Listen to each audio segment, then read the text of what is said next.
Market లో పెద్ద ఎత్తున మొక్కజొన్న రైతులు తీసుకొచ్చి దాదాపు 20 రోజులు అయింది. అయితే కూడా రైతులు పట్టించుకోండి కాంగ్రెస్ ప్రభుత్వం.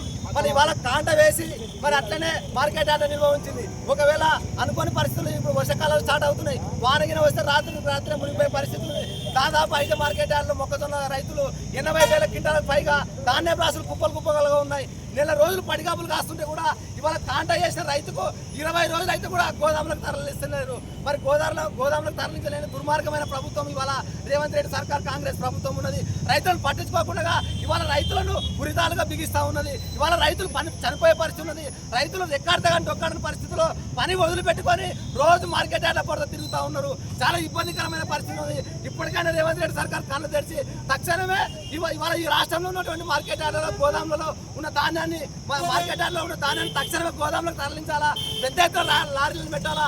ఇవాళ బడా కాంట్రాక్టర్ల కమిషన్లకు వస్తా కానీ రైతుల ధాన్యాన్ని తరలించకరాదా?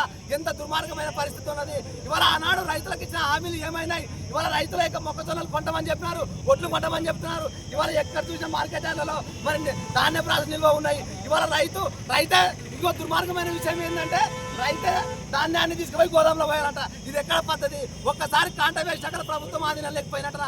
మొత్తం బాధ్యత అంతా ఈ PSCS తీసుకోవాలి, ఈ అధికారం తీసుకోవాలి, ఈ కాంగ్రెస్ ప్రభుత్వం తీసుకొని రైతులకు రూపాయి ఖర్చు లేకుండా గోదాములకు కూడా ధాన్యం తరలించాల్సినటువంటి బాధ్యత ఈ రేవంత్ రెడ్డి సర్కారు పైనే ఉన్నది. కానీ ఇవాళ దొంగచారులు దాచుకుంటుంది. ఇవాళ చేతులు ఎత్తేసింది. రైతుల యొక్క ధాన్యాన్ని మేము తరలించము,